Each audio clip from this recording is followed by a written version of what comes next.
হলো 350। 2 কিলো 350 ওজনের ইলিশ। কত করে কিলো?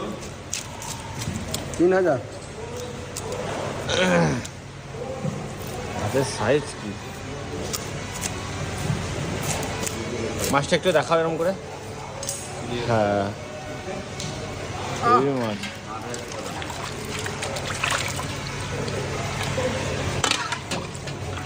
কিরম পিস বলেছে মনে আছে তো? হ্যাঁ, কিছু গাদা পেটি, কিছু পিস। কিছু গাদা পেটি আর কিছু ইয়ে। আজকে মাকে খাই দেবে 8000 টাকা শেষ। আরে কি মাছ রে ভাই? মাছের কালার কি? হ্যাঁ, তো দেখি কোন গ্রামে ছিল? মাছের কালার কি? তো গাদা পেটি, কিছু রিং পিস। এটা গাদা পেটি করে দাও পুরো, আর ওখানে রিং পিস করে দাও। ও